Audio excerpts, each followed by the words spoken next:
Welcome back, everybody, to a brand new FTB Inventions. Yes, indeed, we are back here in the world, and we're just kind of hanging out, doing things. You know, I've been a little bit busy. I've been doing a few different things.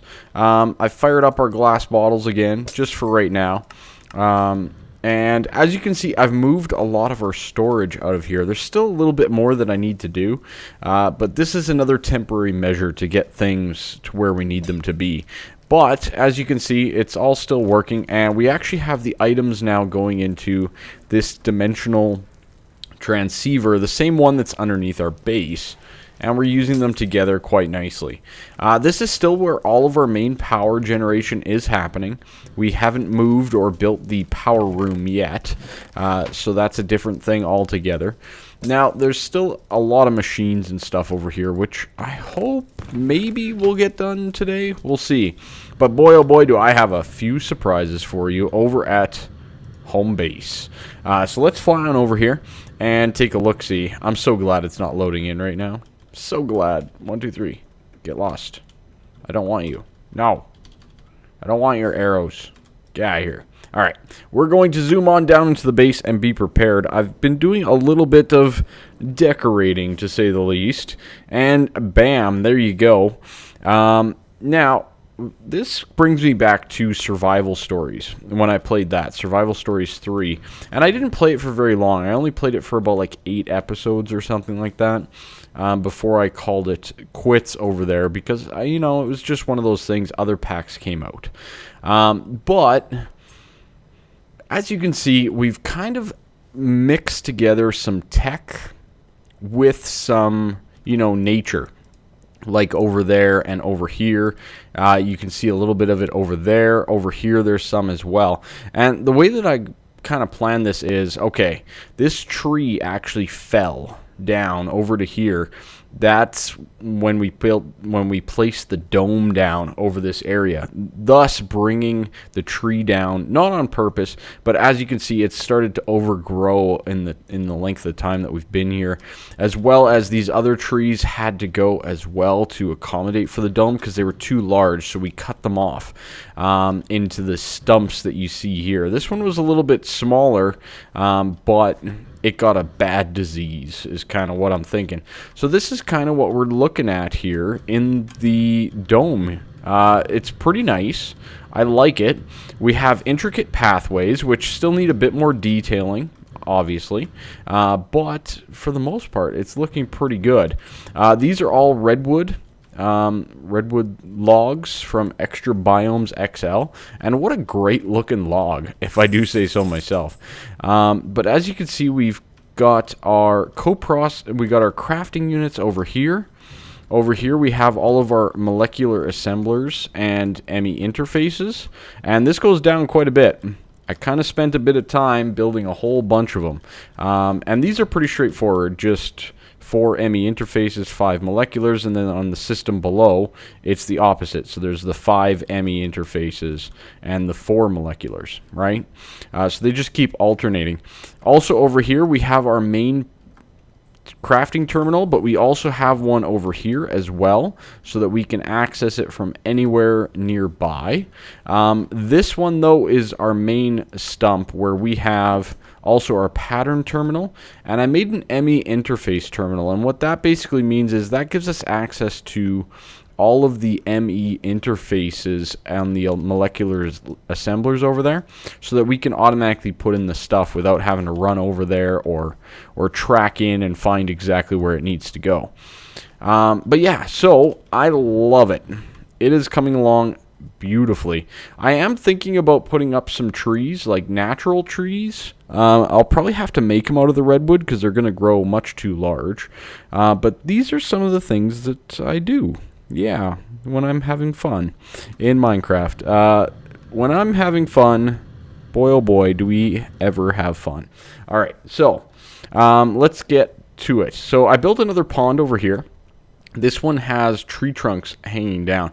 But the original idea for this came from Horizon's Zero Dawn, the new game that's coming out, where it's kind of like tech meets nature with the robotic dinosaurs and stuff like that, or robotic animals. I don't know if you can call them dinosaurs, but kind of like the tech built into the tree was my original thought process there. So anyways, let's head on down to the basement. We built a little elevator there, and as you can see, I've expanded on a few things. Actually, hold on. We need a few more ME controllers here.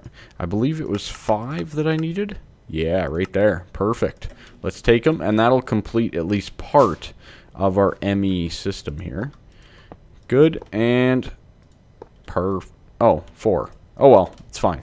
1 spare, no big deal. We'll place it right there. All right.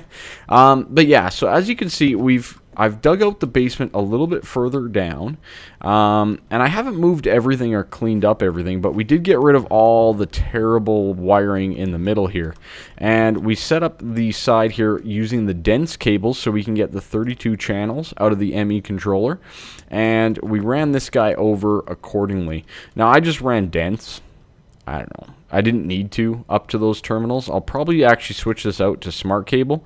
I think originally I ran dense because I was going to put the moleculars over here before I decided to put them over yonder. But this is my setup for crafting. It's pretty straightforward. Nothing too crazy at all. But it's 364 crafting storage units along with 6 co-processing units behind it.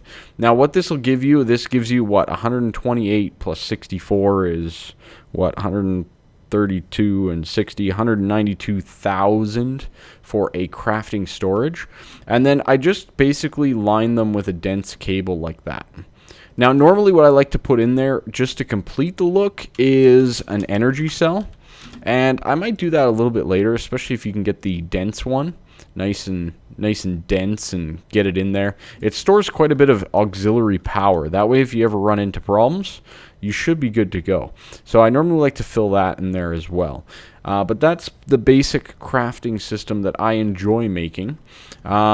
Equally, I did a quick little thing from the transceiver into an ME interface just to bring through our ender pearls and our blaze rods, and both of those do require storage buses on the deep storage unit, understandably so.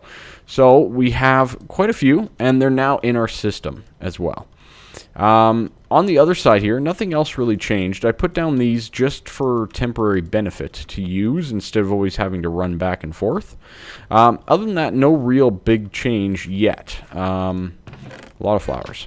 Over here, we did a dense cable again, coming out of the ME interface, or the ME controller, my apologies. And we brought that guy up over to here into our molecular assembler ME interface setup. This guy right here. I guess we don't need that, do we? No, we don't. Save a cable. Save a cable. Why not? So a little bit cleaner wiring and stuff like that as well with my new setup, which is good. Over here is just the smart cable running to that other terminal. So pretty straightforward. Nothing too crazy there or out of the norm. But it all is a great improvement overall. Let's see. We need some more dense cable, though. Lots of dense cable is required here. We're probably going to need about 40 plus. For the most part, wool and stuff like that, I've just been exchanging it, to get a lot of these resources that are necessary. I would like to get more and more automated and less requirement on the tablet. I am thinking that we should do a quarry at some point too, but we'll see how that goes. Over here, I've started building our other area. So we do go by via viaduct to intersection A is what I've called it. And that is nothing but darkness. All right, good. So this is intersection A. And what this is going to lead to is I think we're going to have another viaduct out here. And this one might go crooked. It might go through the mountain. I haven't decided yet, but that's a future development type thing. And it can also go this way and this way. So you basically have a four-way intersection here. Nothing too interesting about that. I need to fix this up a little bit. I want to make it look like the other side a little bit more. So that's a different story. And then I made ourselves just a small little room. We got a 5 by 2, 1, 2, and 5 kind of circle in this room. Very easily done. Easily lit by 4 floodlights as well, which is nice. And just some nice glass overhead. And I probably should switch out some of these walls a little bit more. It's probably a good idea, to be honest, just to get some more variety and whatnot in here. But I'm going to do that a little bit later. I'm going to see exactly how much of this room we need to do.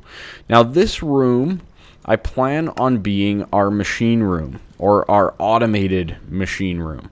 So what that's going to include is everything that needs to be automatically processed. Now, I don't plan on doing this easy at all. It's going to be slightly complicated. So let's go. Let's see. We need 395. Okay. We'll find 395 on here. 92. Right here, hey? Okay. There's inscribers in the way. That is bad news. Okay. Not great at all. How do I want to do this? Let's see. I do not know how I want to get the stuff over there.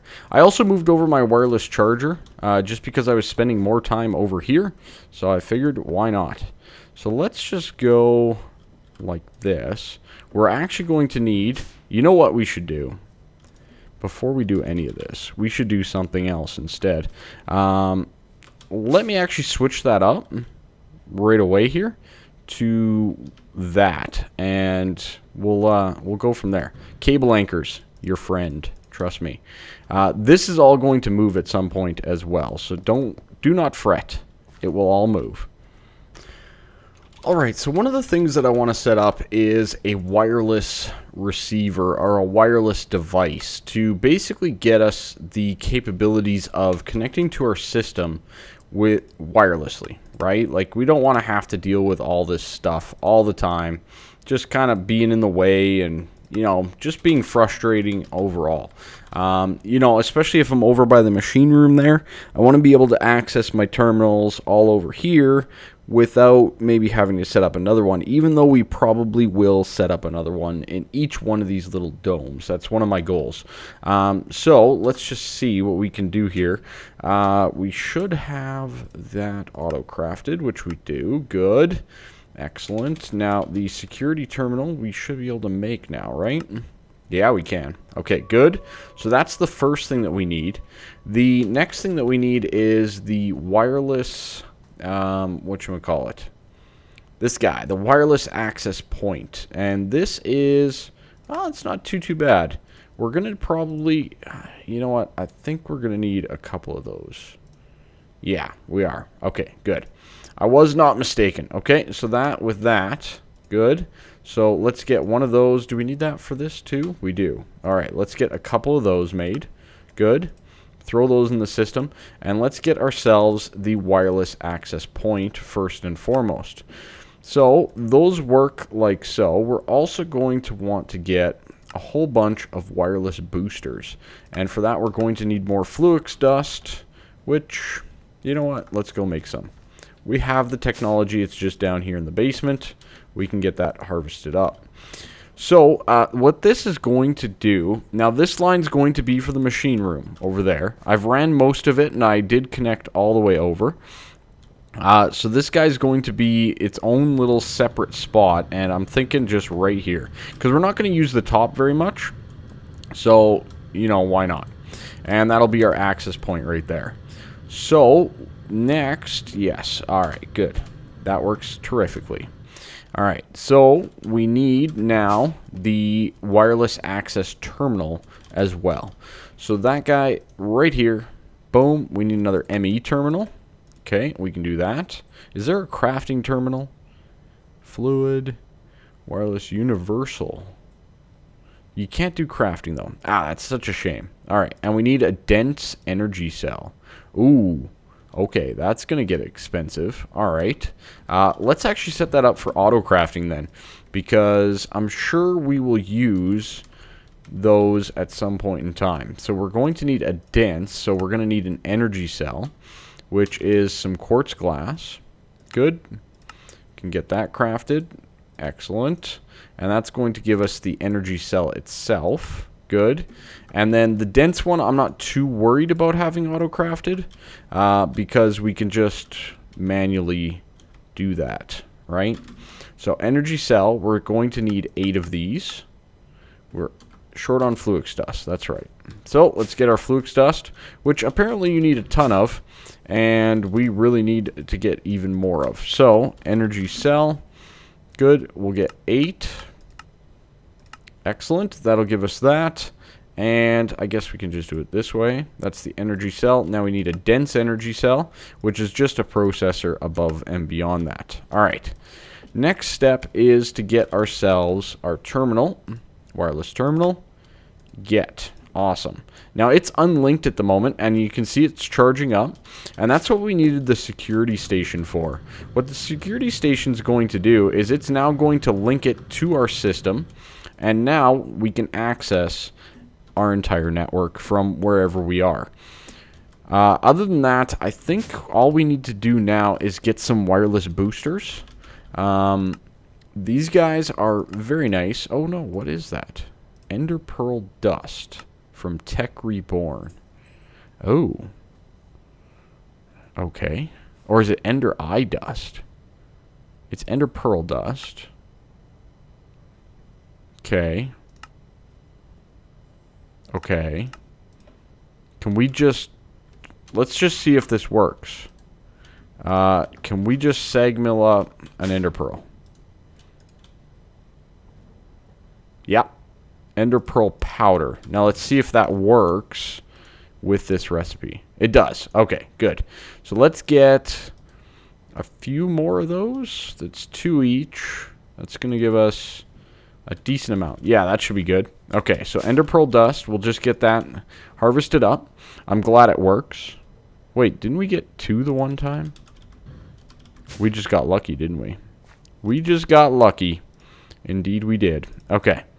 Alright, so let's get a little bit more of that. I'm holding shift and right clicking, by the way, to pull out like 1 or 2 at a time type thing. Like out of the system. Okay, good. So this will go like this.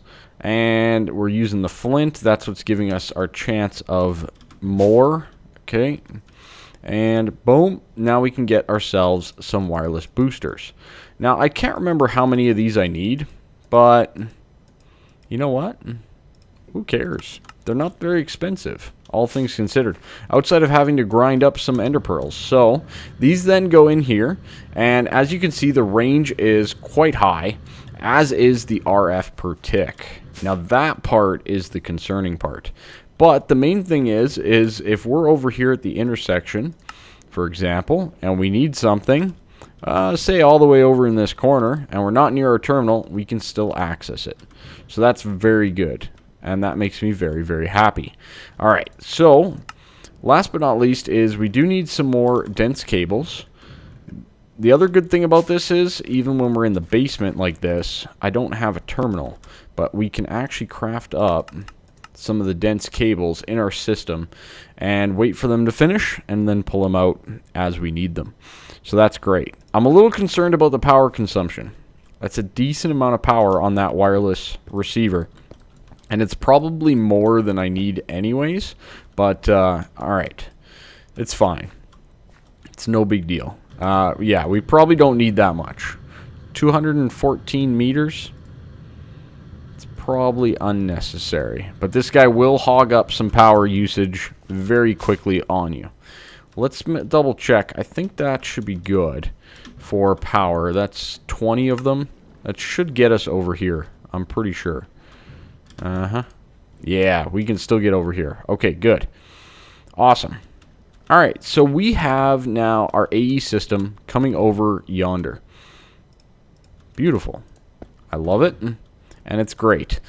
So we can get ourselves a few smart cables, for example, and set those guys up right here. Let's do that and then that. And let's go up one more. Yeah, I kind of like that. Then we can throw this back away. And I would love to get an ME crafting terminal out here, but I don't have those auto-crafted, so we will have to head on back. I'm going to craft one up, and we also are going to need some facades to kind of make it in tune. Let's do that first. So small black stone brick with some of those cable anchors are going to give you some facades from Applied Energistics. That should not be enough. We'll get a few. I'm sure we're going to need them later on. And other than that, I'm going to get us a terminal. And you know what? I might even set it up to be auto-crafted. So I've been doing a little bit of work over in the machine area, and let me show you what I've got so far here. Outside of a beautiful teleporter. Viaducts. Love them. Alright. So I've started moving over our other machines and stuff as well. But as you can see, we've set up a Certus Quartz Dust automated process and a storage. This is one of the goals that I've talked about before. Blaze powder storage and some Fluix Dust storage. Now, we don't have the Fluix Dust automated yet, but we do have this guy pretty much good to go, except for the fact that we have to pull out the raw good. But 8 stacks of dust, or sorry, 32 stacks of dust, 2,000 Certus Quartz Dust is going to last us quite some time. And then the rest will be charged and backlogged accordingly. So each one of these, so this should be bringing in charged Certus. It's got to wait for the charger at the moment because we didn't have a big enough backlog. There you go, you saw it. And we got a Certus Quartz Dust. Of course, this is inputting blaze rods, understandably so, because, well, it's pretty straightforward. Actually, speaking of which, does this even work? Do we get a bonus? I guess maybe? Anyways, I'm not sure if there's a bonus there or not. Up here, I've started loading in cobblestone, and that's going to turn into sand, which we're going to always want to have on hand, which is good. Then in the back side here, also the backup sulfur dust is going into this drawer here. But in the back, we just have an item conduit feeding gravel, the byproduct, which sometimes occurs here, gravel, to make more flint to fill up the machine. So we have 48 flint in there and continually backlogging that, understandably so. But equally, we are also getting additional sand out of this byproduct. So what I need to do is I need to actually filter this guy back as well. So this needs to become an in and out, and then the extract needs to be whitelisted with the sand that's in the machine. Alright, good. So this is going to be extract, always active, sand, go. Okay, and that should automatically pull the sand into the respective drawer accordingly. So we should always have sand ready to go. We should always have flint ready to go. And all of the gravel should pretty much get used up. That's my theory anyways. So those 5 things are all connected via some trims and into a drawer controller over here with the similar storage bus connected up. And then we also have the dimensional transceiver here just to power all of the machines. Now, this is kind of one of the things that I'm striving for, is the continual renewal of resources and always having resources on hand.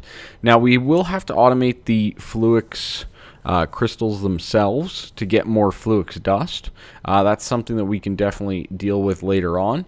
And other than that, I think we're pretty good. I should actually grab all of our sand from the other location, now that I'm thinking about it, because we probably don't need more than 32, and I could always just add more accordingly. So I'm going to actually just remove this guy. Yeah, good. Give it all to me. Okay, I think I got it all. Let's just double check. Yeah, okay. So that'll be all of our sand gone. We also need to automate our cobblestone a little bit more, which again should not be overly complicated, especially for the status that we're at. So now by putting in this sand like so and this spare drawer, it should all end up over here, and that should give us the backlog of sand that we are looking for. So those are 5 of the things so far. I'm not sure if there's much else. I gotta look through the recipe list. There might be. We could do that, or we could do that via pulverizer. I have one more sag mill, so I might look to always have something going in there that we could maybe use. We could do coal or charcoal, maybe. Maybe we could automate the charcoal process. That might be an okay way to go. I don't know what we can use. Can we use pulverized charcoal for normal stuff or not really? Not looking all that normal, is it? It seems more like it's along the ink line than the pulverized coal line. So that might not be worth it at all. Again, coal would be a thing. Getting pulverized coal all the time. But equally, I could just pull it out of the system. I'm not sure about that one. I'll have to think about it. Other than that, sand into silicone. There's one that we need. Definitely. We need to get the silicone production up and running. So let's get some silicone out of here. And I'll go through this with you all here so that we can see how it works. So we have a sag mill up there. So that'll be our silicone holder. And this will be our silicon. Good. So all that I'm going to do here instead of an input type thing, so this one that is flint, which we still want, I believe, I'm not positive on that. With our capacity cards, we'll put them away. All that we're going to do is we're going to run an item conduit instead. Well, you know what? No. Let's do the capacity card again with the bus. Yeah, because we already have it there. We might as well use it to our advantage. So that's going to input sand at all times to basically give us everything we need for the silicon. So that should start giving us silicon. Good.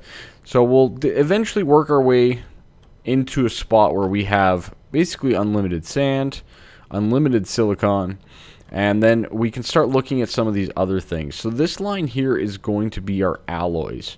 So the alloys line is pretty important, and we're definitely going to need capacity cards for all of these, I believe. And all that I want to do is I want to set up specific alloys to go. So for example, here's a great example, electrum. Now instead of this right here, let's get the compacting drawer.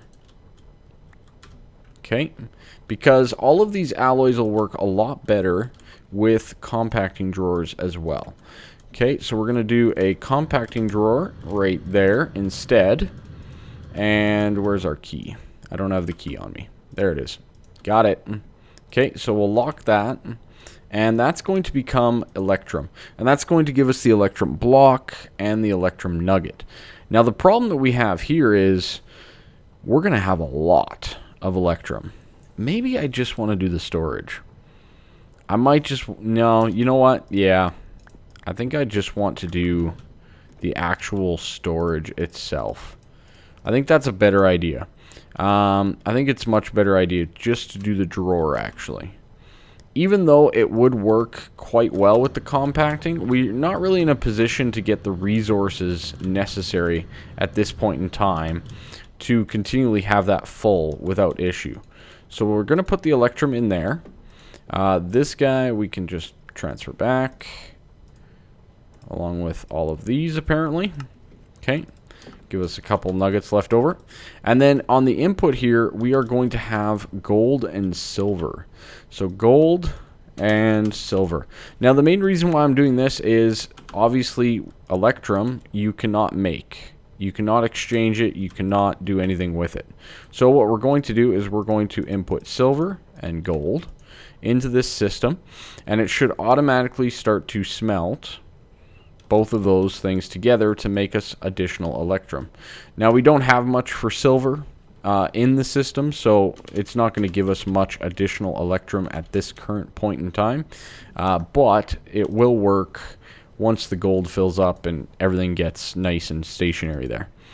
Other than that, we're doing pretty good, I think. Our flint is kind of staying stable, though, at the moment, which is not great. We'll have to keep an eye on that. So that'll be like that. We can take out the silver, and we'll just put it in place here. And then that should automatically give us more electrum. Right next door. 52. 52. Oh, I got to set up the config to output. There we go. 60. Awesome. So that's going to work always for electrum until we actually need silver or anything like that to fill it up. I'm going to basically be doing the same thing for some of the other metals here. I'm not sure what else we need. Energetic is definitely one of them. So I'm going to go through and set up a few more things, and then I'll bring you back in for another update.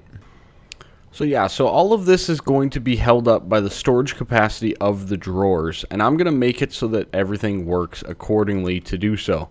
Now, obviously, our gold is a little bit on the low side right now. I filled up some more redstone and glowstone. That should be more than enough, because we should go through about 2,000 glowstone to fill up that energetic alloy off the top of my head, but we definitely need more gold.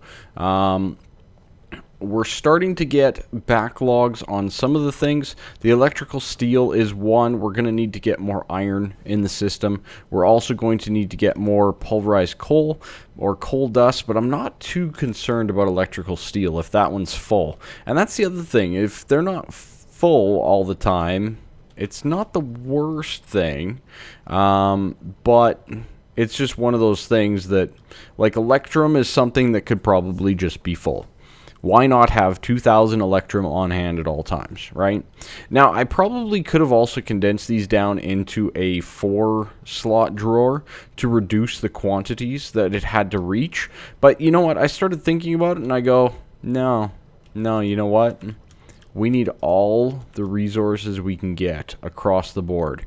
So that's what I decided to do.